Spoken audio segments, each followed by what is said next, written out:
This program is brought to you by thepodcastfactory.com.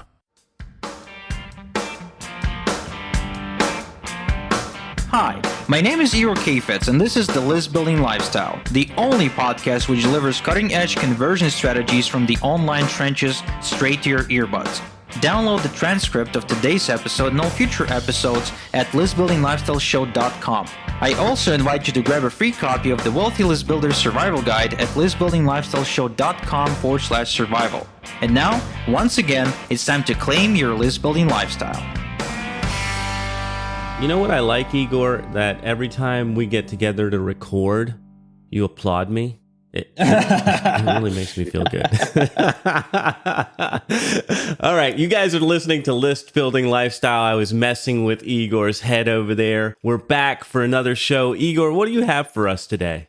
Well, as promised, I want to chat about Bruce Lee. Turns out this guy, most people know him because of his movies, right? Which, incidentally, he wasn't all that successful in movies, to be honest. The biggest success he ever experienced was in a Chinese movie. And then he sort of had one successful movie in Hollywood. But turns out that along his path, as he was teaching Hollywood stars some martial arts, and he was actually the first, Eastern guy who decided to do that and caught lots and lots of flack from other martial arts instructors because at the time you weren't supposed to, share the secrets with the Westerners, if you will. Bruce Lee suffered an injury. And for 6 months, he went out of training. Like he was not allowed to train. He had some sort of a back injury, which, really resonates with me because I was out for like 2 weeks, couldn't even walk, with my back injury. Then I went on to a really cool, like really demanding exercise regimen, which I'm still sticking by. Installed a pull-up bar at my home. So like it's actually become a part of my routine now where the first thing I do in the morning is I strengthen my back muscles and I stretch. So Bruce Lee, just like any other overachiever, when he when he was chained to his bed, he started writing and he started putting his entire martial arts philosophy on paper. Because turns out that as a martial arts teacher, he was very philosophical and he was breaking down the martial arts as a means of expressing yourself honestly through your body. And so you might be wondering, okay, Igor, so what does any of that have to do with marketing? Well, it actually has a lot to do with success because Bruce Lee said something in one of his books which really struck a chord with me. And he said this: you can never invite the wind, but you can leave the window open. Now, think how profound that is for a second. Like, many people I talk to ask me what they're supposed to be doing to succeed, like both employees and customers. Like, they literally want me to show them the magic button, the magic blueprint, the magic system, right, that gets them successful. However, there is no such thing. And the best I've ever seen, the closest I've ever seen to coming towards, to approaching success, the most proven way, if you will, is to break down the principles to success and then figure out on your own how to apply these principles in your present environment. Because let's face it, when I applied these principles, in my environment back when I started, that was a different place and time than where you are right now. And although lots of things don't really change, but some do change, and you're also a different person. I started out in this business when I was 19. Maybe you are 69, so it may be different for you. So my point is this: while there is no lever you can pull to become successful, right? You can leave the window open and maximize the chances of the wind coming in simply because you do the right things to leave your windows open. Because if the window is closed, it's not going to come in, right? But if you open it up through your action, there's a much higher chance of making that happen. And that's probably as close as you're ever going to come close to success. Because again, there is no definite 1000% method to become successful in any industry, in any endeavor, including sports and business. I've got the window open and I'm waiting for the wind now, Igor. So when I talk about getting your window open, I'm talking about implementing the principles, the success principles you hear from a lot of the success coaches, as well as guys like me who kind of give you the practical advice to success, So this podcast focuses a lot on email marketing, on selling, on closing deals, on traffic generation, right? These are all principles. We can never literally take your business and start breaking down and telling you what to do in your business. It's just impossible for us to do something like that. You have to be the one taking those success principles and figuring out the ways to properly apply them in your specific situation. So that's what I talk about when I talk about windows. Leaving your private window open for the wind to come in.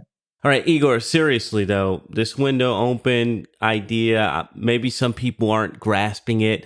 I kind of get it, but maybe you can explain a little bit more for us. Well, yeah, I agree. It's a bit of a difficult concept, and I have to admit that I only got it, which I think I got it. I can't really talk to Bruce about it, right? I think I got it because I went through the journey and to recognize the truth in those words. And so my interpretation of this statement is that by opening a window, Bruce means by practicing the core principles of success, the same principles you learn in every podcast you listen to, in every legitimate podcast you listen to, I guess, in every book you read, in every sort of like success-oriented literature you read, right? Most of these, the ones that really work, they give you principles. They never tell you exactly what to do. They don't tell you wake up in the morning and, make a cup of tea and then cross the road and then get in your car. Like, they don't go into detail as far as how to live your life. They give you principles as general guidelines by which you apply yourself in your environment.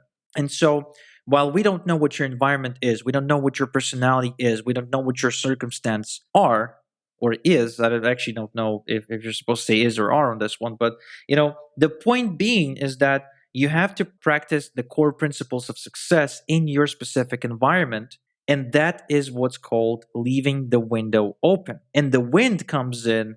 That means you're becoming successful is when your preparation and your actions meet the opportunity. But that will not happen unless you keep your proverbial window open. And that's how I get this concept, that Bruce shares in his literature. Yeah, so and that's also, I like that you said that. So preparation and opportunity equal luck, right? That's a saying out there. I don't know who first said it.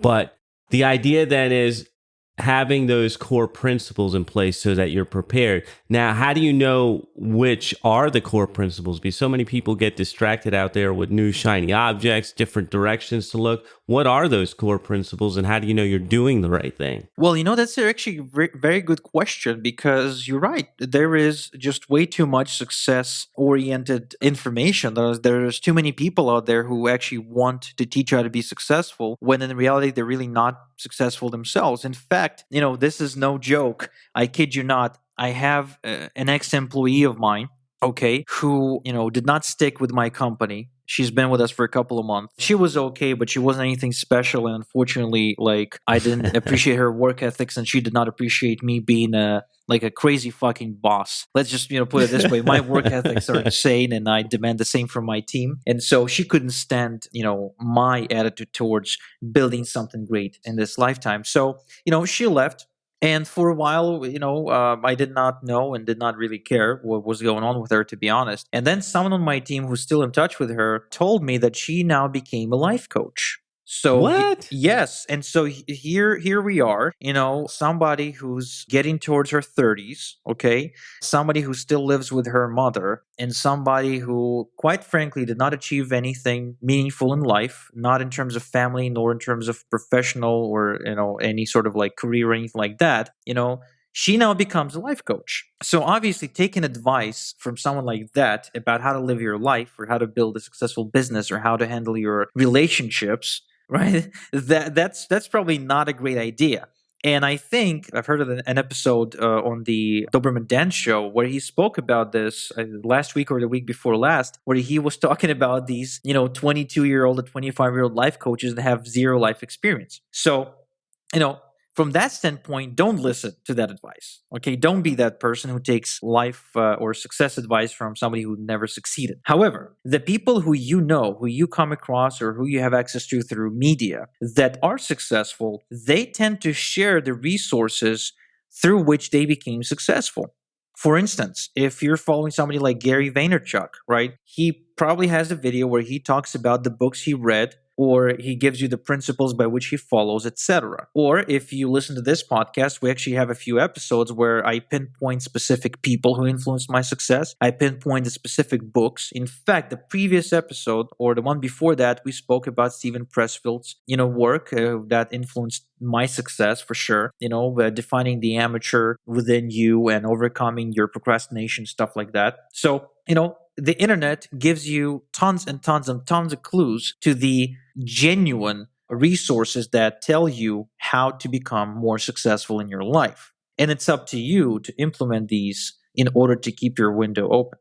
So how do you vet these people, Igor? Because there's a lot of people that are convincing online that they look the part, they play it well, but maybe behind the scenes they're not successful. So can you give us some tips on vetting people while we're talking about this? Oh, damn. Oh, that's not a great question. Well, to be honest, I never really thought about that. I sort of look at somebody and I have a hunch about them. Also, now in my position today, I can sort of compare to what they say, right? And what I know. And I can tell whether there's a gap, which then raises questions, or whether we're on the same page. Because most people I've ever connected with who are successful and whose biographies I've read, for instance, and who I got to meet on seminars and speakers and authors of all kinds, including Robert Kiyosaki, who came down to do an episode of the List Building Lifestyle. A lot of what they're saying is there's lots of commonalities.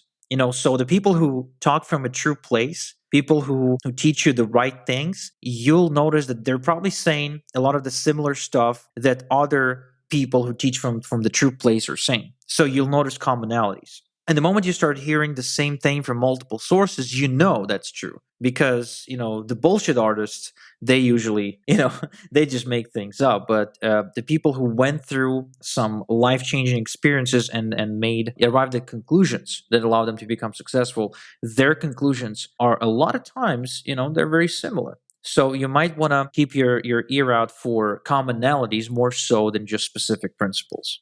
Now, I'm going to push a little bit further here and say that if these people have similar things that they're saying, then why would you need to choose one over the other? Or why would you need more than one mentor to follow? Why wouldn't you just follow one person and they'd be your personal God? Well, that's a good question. Well, first off, there's more than one way to climb a mountain. And so while there might be 60 or 70% commonalities, there's going to be another 30% that's different. For instance, me and Dennis, we're both pretty successful and we're both, I want to say, pretty smart. I mean, I know he's super smart and I want to think of myself as smart, but we have different views and different, takes on different things that we don't necessarily always agree on, but there's a lot of things that we do agree on. So there's room to be different and still be successful. Plus, you just don't have the time to follow everybody. If you start studying everybody and try to implement everybody, you just won't be able to do it. There's just too much. So you have to limit your knowledge intake, right, and your role model intake, and choose the people that really stick for you, that really resonate with you, and just try to model them. Yeah, so what I hear you saying is there's some principles at the core, some values at the core that you want to look for and see if you spot out, because people have that in common. Like you and I value family, value doing work, value perpetual learning. And so that's why we work together, although we go different routes on what we actually do. So that's what I'm hearing you saying. If I'm wrong, let me know. And the other thing is, if I've taken you way the hell off topic of Bruce Lee, let's bring it back in. Well, first off, you are digging very deep. And that's good because I was never good at digging deep as far as delivery. So that's really cool of you to ask these questions because, having a second perspective on these things is incredible. Now, as far as us being same yet different, you're absolutely correct. You structure your life so much differently than I do. You roll things out so much differently than I do. For instance, you have a newsletter, I don't, right? And I choose a different media to deliver my content. Or maybe vice versa, I put up way more offers to the marketplace than you do. right? So you're more laid back in For that sure. regard. But I'm sure that's going to change, soon, because I've been sort of hammering that, home. But there's tons Yeah. of differences between us. There's also lots of commonalities. But the point is, you climbed your mountain, right? And I climbed mine. And so we have to just accept the idea that there's tons of ways to climb a mountain, and that your job is to try and find yours. And taking this back to Bruce Lee, actually, this brings a great point, because Bruce Lee, when he taught martial arts, what he said? He said that there is no style that he could teach anybody, right? Because in martial arts, there's always styles like the flying monk and the drunk monkey and stuff like that, right? Now, Bruce Lee was never, he never taught people a style. He actually encouraged them to develop their own styles and to learn the principles and question the principles in order to develop their own unique style that fits their own unique personality and behavior. He was talking about the differences between, I think it was either Steve McQueen and, man, someone else. I don't remember, but he was talking, about the difference in styles, that Steve McQueen he had this brutality about him. He could just take you with sheer force, while this other guy got a deeper understanding of philosophy, right? So he was much better at that stuff. And so each had to better understand and better develop their own style that fits what they're all about. So again, going back to keeping the window open, that's your job. Your job is to figure out how to keep your window open, so when the wind comes in, you're ready to catch it. Nice. You brought it back, my man. You brought it back. I like that. So what do you have coming up for us next time? Well, next time I want to talk about something interesting. Bo Eason, a person I never even heard of before. When I first stumbled onto him, he's actually an ex-NFL player, and he becomes sort of the storytelling guru, right? He said something interesting in one of his YouTube videos. He said that the highest paid person of the 21st century is going to be the storyteller. It's funny because the highest paid person of the 20th century was the storyteller. And, the highest paid person of the 19th century was the storyteller, and so on and so forth. It's the people who were able to tell stories were always rewarded with treasures, with rewards, with trophies, and their names stood out throughout history. So, I would like to devote the next episode to the art of storytelling. Basically, the secrets that the self-made millionaires use in their storytelling in order to become, to get very, very rich. Very, very rich. All right. Looking forward to that one. I can't wait, man. Thank you, Igor. Thank you, list builders, for tuning in, and we'll be back with you next time. Thank you for listening to The List Building Lifestyle. Make sure to subscribe on iTunes or Google Play to never miss an episode. Because who knows, just one conversion tactic we share on the show might double your list and double your business. Download the transcript of today's episode and all future episodes at listbuildinglifestyleshow.com. And don't forget to claim your complimentary copy of the Wealthy List Builders Survival Guide at listbuildinglifestyleshow.com/survival. This is Igor Kheifets, and until next time we talk, have a good one.